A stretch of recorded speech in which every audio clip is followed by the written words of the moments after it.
नमस्कार, दोपहर के 1:30 बजने वाले हैं और वक्त है अपना उत्तराखंड का और राज्य की खबरों के साथ मैं हूं प्रीति बिष्ट। तो लगभग 10 महीने के बाद आज से विश्वविद्यालय और कॉलेजेस खुल गए हैं। हालांकि पहले दिन छात्रों की संख्या काफी कम ही नजर आई। दून विश्वविद्यालय की बात करें तो काफी कम संख्या में छात्र आए थे। हालांकि कुलपति कह रहे हैं कि धीरे धीरे संख्या बढ़ेगी और वहीं जो भी नियम और कायदे हैं, कोविड गाइडलाइंस हैं, उनका पालन किया जा रहा है। और जो छात्र यहाँ आ रहे हैं उनको अपने पेरेंट्स का सहमति पत्र लेकर आना है, यानी कि अभिभावक अनुमति दे रहे हैं, उसके बाद ही उनको आना होगा। वहीं जो छात्र दूसरे राज्यों से आ रहे हैं उनको अपने साथ कोविड की नेगेटिव रिपोर्ट भी देनी है। तो देहरादून के MKPG कॉलेज में पहले दिन छात्रों की संख्या कम ही नजर आई।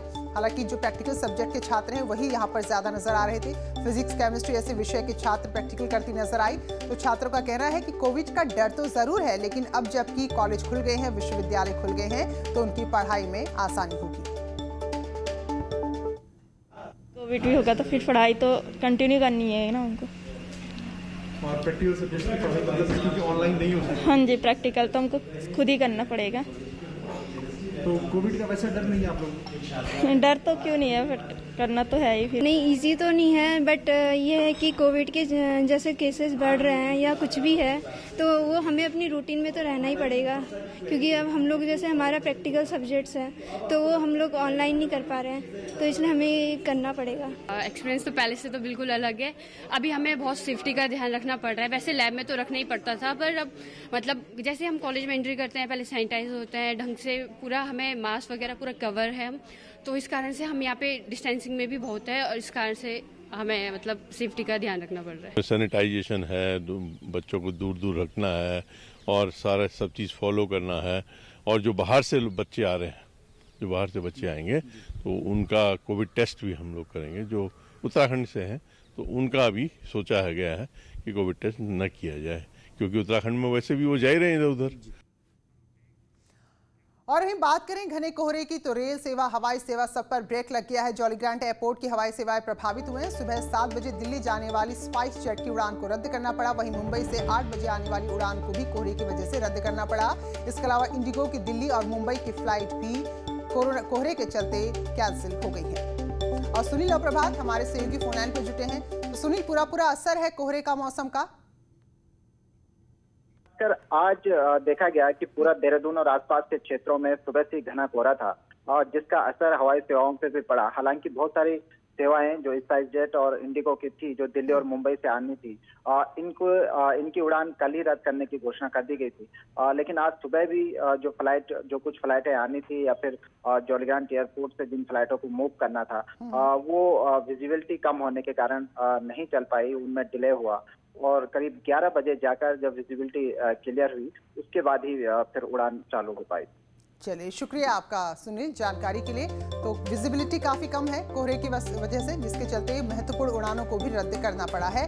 तो उत्तराखंड के पहाड़ी इलाकों में बर्फबारी हो रही है, असर पूरा मैदानी इलाकों में, क्योंकि यहाँ कड़ाके की ठंड पड़ रही है और इसका पूर्वानुमान भी मौसम विभाग ने जारी कर दिया है। जो आने वाले दिन है और पारा लुढ़केगा।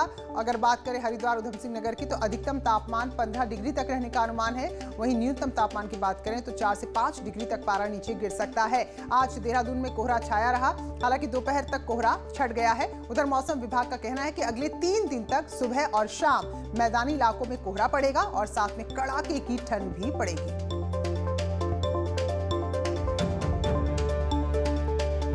तारीख से लेके और जो 15-16 तक है वो कोहरा वाला जो है चीज़ें हैं वो सुबह के टाइम देखने को मिलेगी। खासकर जो प्लेन्स वाले हमारे एरिया जो गए, उधम सिंह नगर और हरिद्वार डिस्ट्रिक्ट जो है, तो उनमें वो चीज़ देखने को मिल रही है और कल तक तो ये चीज़ रहेगी। हालांकि थोड़ा इंटेंसिटी अब कम हो जानी चाहिए और 17-18 से बात करेंगे तो करीब करीब निकल जाएगी, लेकिन फिर भी सुबह के टाइम आप जो मिस्ट है या शैलो फॉग है वो तो थोड़ा बहुत रहता ही है। मुख्यमंत्री त्रिवेंद्र सिंह रावत आज स्मार्ट सिटी के कामकाज की समीक्षा कर रहे हैं। मीटिंग में रेलवे स्टेशन, रिवर फ्रंट के काम पर भी चर्चा हो रही है। वहीं शाम 4 बजे पलायन आयोग की जो 4थी बैठक है वो सचिवालय में होगी और इसकी अध्यक्षता भी मुख्यमंत्री करने जा रही हैं। तो ये महत्वपूर्ण खबर है और अब हर फ्रंट पर जिस तरीके से कामकाज चल रहा है उसकी समीक्षा लगातार हो रही है। मुख्यमंत्री की तरफ से स्मार्ट सिटी को लेकर क्या कुछ कामकाज यहाँ पर चल रहे हैं, कौन से काम किस स्टेज पर हैं, ये सारी जानकारी खुद मुख्यमंत्री बैठक के दौरान ले रहे हैं। और जो महत्वपूर्ण बात है वो शाम 4 बजे की बैठक है जो पलायन आयोग के साथ होगी सचिवालय में, और एक चौथी बैठक होगी। दीपांकर भट्ट हमारे सहयोगी जुड़ गए हैं। तो दीपांकर, पूरी तरह से एक्टिव है मुख्यमंत्री, क्या कुछ चल रहा है बैठकों में? बिल्कुल, आज जो बैठक होनी है, पहली बैठक जो इस वक्त चल रही है, वो स्मार्ट सिटी प्रोजेक्ट को लेकर है कि उसमें किस तरह से काम हुआ है। इसके अलावा रिस्पना और बिंदाल नदियों के जो रिवर फ्रंट बन रहे हैं उस पर क्या प्रगति हुई है, और देहरादून रेलवे स्टेशन का जो उसको मॉडर्नाइजेशन उसका कब वर्क होना है उस पर, और उसको जो एडवांस बनाया जाना है उसको लेकर क्या कुछ काम हो रहा है राजधानी देहरादून में, उसकी मुख्यमंत्री इस वक्त समीक्षा कर रहे हैं। इसके अलावा 4 बजे एक बैठक होगी जो पलायन आयोग की चौथी बैठक होगी, और पलायन आयोग पर मुख्यमंत्री का खास कंसर्न इस बात को लेकर है कि पलायन को रोका जाए, और जो प्रवासी इस लॉकडाउन के दौरान उत्तराखंड में आए थे उनको लेकर क्या स्कीम्स बनाई जा रही है, उनको किस तरीके से रोका जा रहा है। 3.5 लाख के आसपास प्रवासी आए थे, 1 लाख प्रवासी 30 दिसंबर तक लौट चुके थे, तो 2.5 लाख प्रवासी अभी भी हैं, तो उनको किस तरीके से नई योजनाओं से जोड़ा जाए, कैसे गांव में पलायन को रोका जाए, और सरकार को 2022 में जनता को ये बताना होगा कि पलायन को लेकर क्या ठोस पहल की सरकार ने पलायन को रोकने के लिए, तो उसमें मुख्यमंत्री समीक्षा करेंगे। बिल्कुल, बहुत बहुत धन्यवाद दीपांकर। आगे की बैठकों में भी आप नजर बनाए रखिए, क्योंकि सरकार जानती है कि 22 में जब वो जनता के बीच जाएगी तो उसको बताना होगा कि आखिर उसने अपने इस कार्यकाल में क्या कुछ किया है। तो ये सब कुछ तैयारी में सरकार जुटी है और समीक्षा बैठक एक के बाद एक चल रही है।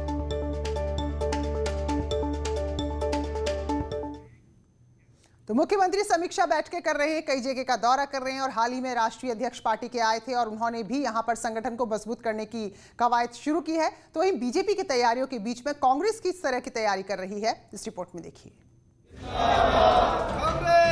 2022 के विधानसभा चुनाव में महज 1 साल का वक्त बचा है। ऐसे में कांग्रेस और बीजेपी अपने अपने संगठन को मजबूत करने में जुटे हैं। पहले से ही संगठन के मामले में मजबूत बीजेपी से मुकाबले के लिए कांग्रेस अब विधानसभावार अपने संगठन की समीक्षा करेगी। साथ ही विधानसभावार पदाधिकारियों और प्रभारियों की नियुक्ति होगी, जिससे चुनावी तैयारियां जोर पकड़ सके।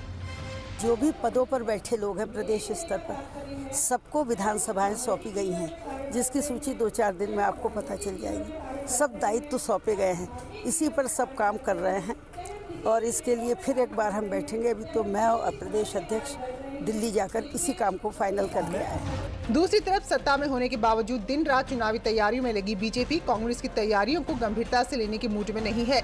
बीजेपी के प्रदेश अध्यक्ष तो 2 कदम आगे बढ़कर कांग्रेस को 22 जीत लेने की चुनौती दे रहे हैं।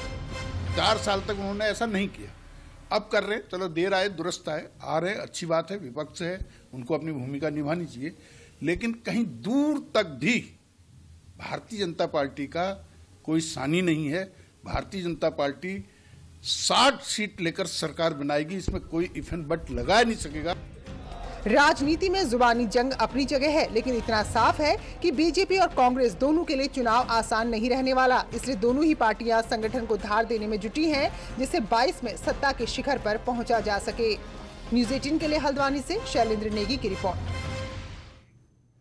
तो चुनाव से पहले जरूरी है कि सरकार, खासतौर पर मुख्यमंत्री सक्रिय नजर आए, जनता के बीच नजर आए। यही वजह है कि दिसंबर के आखिरी हफ्ते में मुख्यमंत्री 3 जिलों का दौरा करेंगे।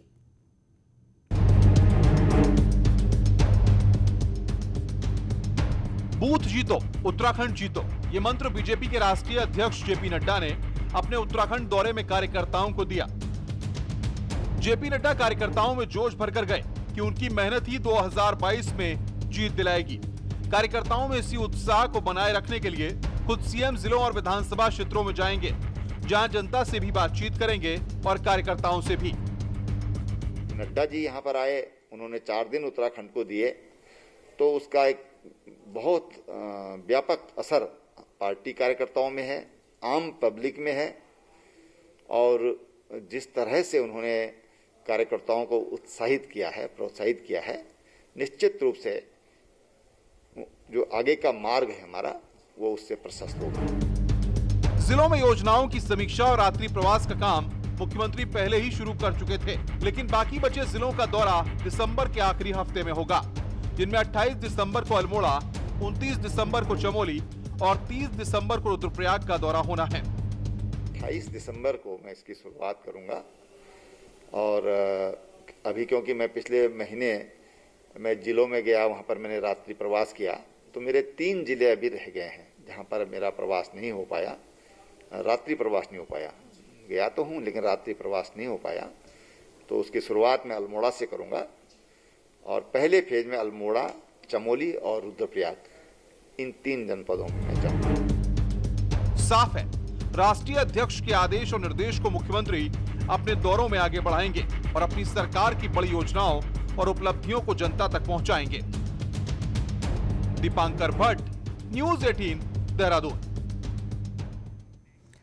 चलिए आगे बढ़ते हैं, कुछ और खबरों का रुख करेंगे। बंदरों की बात करते हैं। इनका आतंक लगातार बढ़ता जा रहा है। यही वजह कि इनको राज्य में वर्मीन घोषित कर दिया गया है। वन विभाग ने दून के जाखन क्षेत्र में परेशानी का सबब बने ऐसे 15 बंदरों को पकड़ा है। अब इन उत्पाती बंदरों की नसबंदी के लिए इन्हें भेजा जाएगा। तो ये घर में लोगों को काफी परेशान करे, घरों के अंदर बात करें या फिर राह चलते लोगों को इन बंदरों की वजह से काफी ज्यादा दिक्कतें झेलनी पड़ रही थी।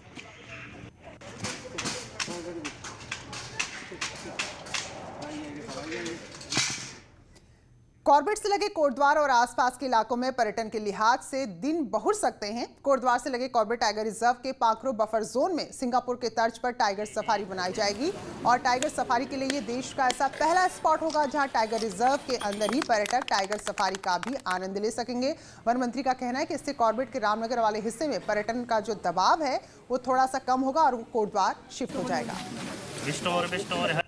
पहले चरण में 48 करोड़ रुपया इस पे खर्च होगा और आगे लगभग पूरी टाइगर सफारी के निर्माण में जो अनुमानित है लगभग 150 करोड़ के आसपास इस पे खर्च होने की संभावना है। लेकिन ये पहले चरण में हम प्रथम चरण का काम की शुरुआत हमने कर दी है और मौके पे भी काम शुरू हो गया है। अल्मोड़ा के भैंसिया छाना ब्लॉक के कनारी छीना में बिजली का सब स्टेशन तो बन गया, बिजली लाइन भी भिज गई, लेकिन जंगल की वजह से अभी कई सारी ऐसी तकनीकी खामियां हैं जिससे ग्रामीणों को बिजली का लाभ नहीं मिल पा रहा। हालांकि सरकार कोशिश कर रही है कि जो भी तकनीकी दिक्कतें आ रही हैं उसे जल्द से जल्द दूर किया जा सके।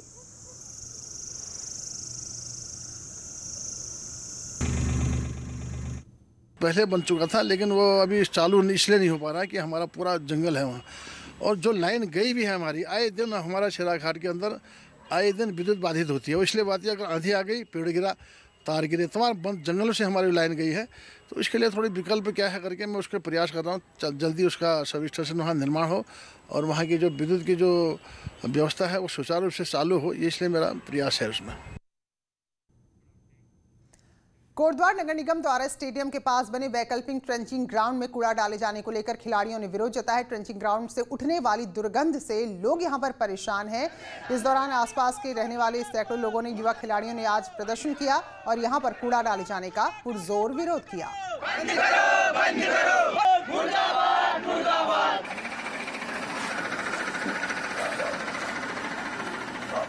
परेशानी होती है खेलने में बहुत, जब हम सांस लेते हैं तो उसमें बहुत बदबू आती है, मतलब लेने में तो सांस लेने में बहुत दिक्कतें होती है। हमें स्पोर्ट्समैन को हर चीज़ की दिक्कत होती है इस कूड़े की वजह से।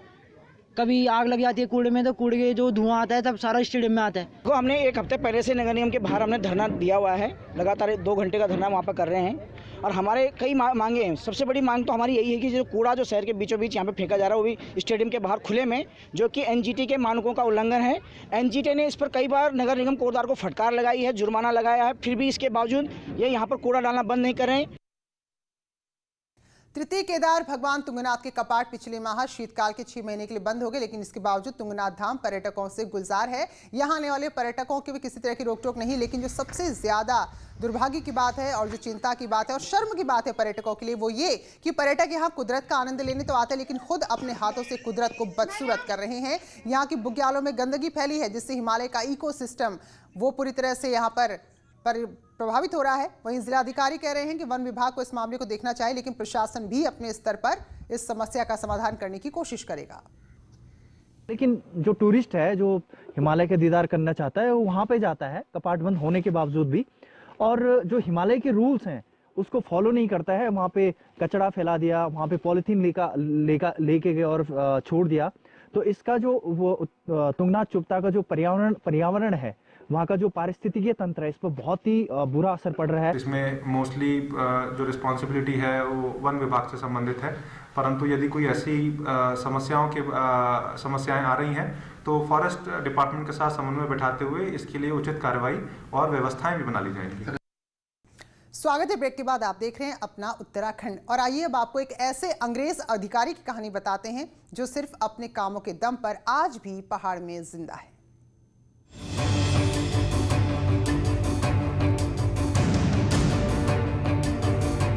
अंग्रेज कमिश्नर हेनरी रैमजे की ये तस्वीर आज भी पहाड़ में रैमजे को जिंदा रखे है। 1856 से 1884 तक कुमाऊं कमिश्नर के तौर पर रैमजे ने पहाड़ के लोगों को आत्मनिर्भर बनाने के लिए आलू की खेती शुरू की। साथ ही भीमताल के पास जूना स्टेट में चाय के बागान लगाए। पहाड़ को अपना घर मानकर रैमजे सेब, आड़ू की बागवानी की और शिक्षा के लिए भी कई काम किए। इतना ही नहीं, कुष्ठ रोगियों के लिए आश्रम भी बनवाए। हिंदी, कुमाऊनी, गढ़वाली और नेपाली भाषा का भी ज्ञान रखने वाले रैमजे इतने लोकप्रिय थे कि लोगों ने उन्हें रामजी की उपाधि दे दी। और वो इतने लोकप्रिय थे और उन्होंने इतने अच्छे कार्य किए, जो मैं भी आपको बताऊंगा कि उन्हें कई लोग राम भगवान का अवतार भी मानते थे। उन्हें राम जी की उपाधि दी गई थी। उनका असली नाम तो था सर हेनरी रैमजे, लेकिन सर हेनरी रैमजे के नाम से नहीं, बाद में वो राम जी नाम से जाना जाते थे, अर्थात वो राम जी के अवतार थे। ये लोगों की मान्यता थी। हेनरी रैमजे ने पहाड़ में पर्यटन को बढ़ावा देने के लिए भी काम किया। हल्द्वानी में रामनगर में बड़ी मंडियों को बनाने का काम भी अंग्रेजी हुकूमत के दौरान ही हुआ। पहाड़ में पानी की समस्या को लेकर नहरों का जाल बिछा दिया गया। सागौन के जंगल और पर्यावरण बचाने के लिए आयरन फैक्ट्री को भी बंद करा दिया। शराब को पहाड़ में मिले शून्य राजस्व से खुश होकर रैमजे ने ये कहा कि मैं चाहता हूं कि शराब में पहाड़ को शून्य राजस्व ही मिले। रैमजे ने ये कहा कि आबकारी राजस्व शून्य है, तो मैं इससे बहुत दुखी नहीं हूँ, बल्कि बहुत खुश हूँ कि पहाड़ के लोगों में इस व्यसन नहीं है। लोग, पहाड़ के लोग नशा नहीं करते हैं, और मैं चाहता हूँ कि पहाड़ के भीतर हमारा आबकारी राजस्व हमेशा शून्य रहे। ये उनकी सद्भावना थी। हेनरी रैमजे जैसे अधिकारी सदियों में ही होते हैं। अंग्रेज होने के बावजूद भी भारतीय संस्कृति में इतना घुल मिल गए कि लोग उन्हें भगवान राम का अवतार मानने लगे। नैनीताल से न्यूज़ 18 के लिए वीरेंद्र बिष्ट की रिपोर्ट। टिहरी झील में आने वाले समय में हाउस बोट और शिकारा बोट भी तैरते हुए आपको नजर आ सकती है। फेरी बोट मालिक इसके लिए प्रशासन को प्रपोजल बना के दे चुके हैं।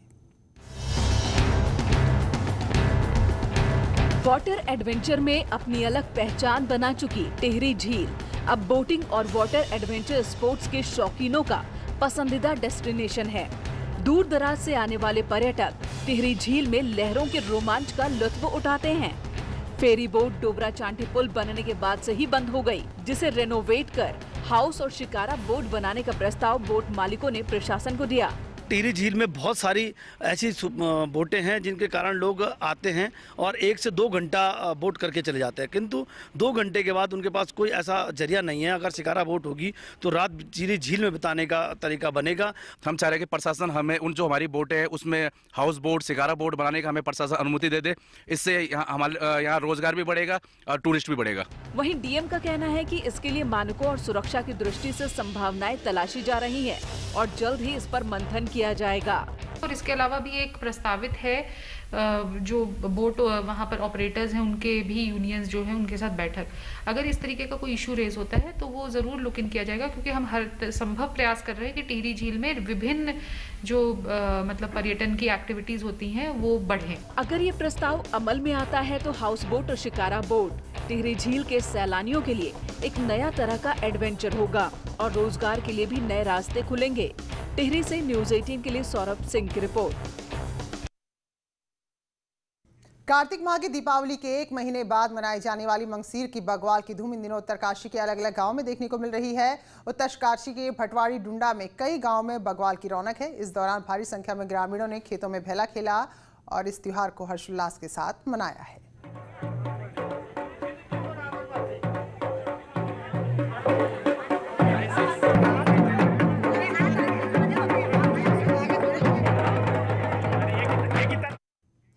जम्मू कश्मीर के नवनिर्वाचित पंचायत प्रतिनिधियों के 40 सदस्यों का दल उत्तराखंड के 5 दिन के दौरे पर है, जो यहां पहुंचकर ग्राम पंचायतों में होने वाले विकास कार्यों की जानकारी ले रहा है। जम्मू कश्मीर के नवनिर्वाचित सरपंच उत्तराखंड दौरे के पहले दिन डोईवाला ब्लॉक के ग्राम सभा भोगपुर में पंचायत प्रतिनिधियों से मिले और कई तरह की जानकारियां ली।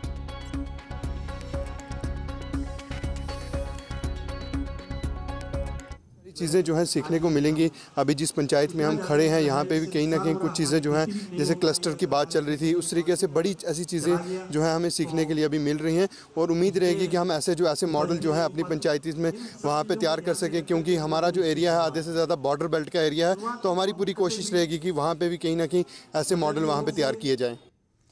देहरादून के संवेदनशील इलाकों में सीसीटीवी कैमरे लगाने का काम चल रहा है और 5 दिसंबर से शुरू हुई इस मुहिम में अब तक 500 से ज्यादा कैमरे इंस्टॉल किए जा चुके हैं।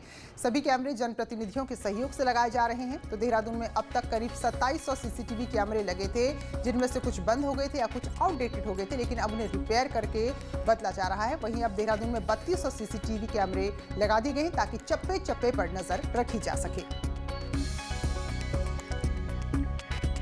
के आसपास कैमरे हैं जो पूरे जनपद में लग गए हैं।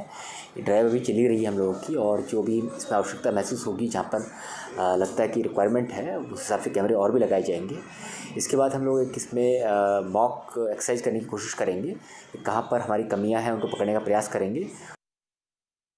राजाजी टाइगर रिजर्व के वनकर्मी अब आधुनिक तकनीक से लैस होने लगे हैं। पार्क के दक्षिणी छोर के बाद चिला सब डिवीजन की 3 रेंज में वनकर्मियों को ड्रोन से गश्त करने के गुर सिखाए गए हैं। वन विभाग की इस आधुनिक तकनीक से गश्त पर जाने वाले लोग भी काफी खुश हैं। उनका कहना है कि काम इससे बहुत बेहतर ढंग से होगा और आसानी से होगा।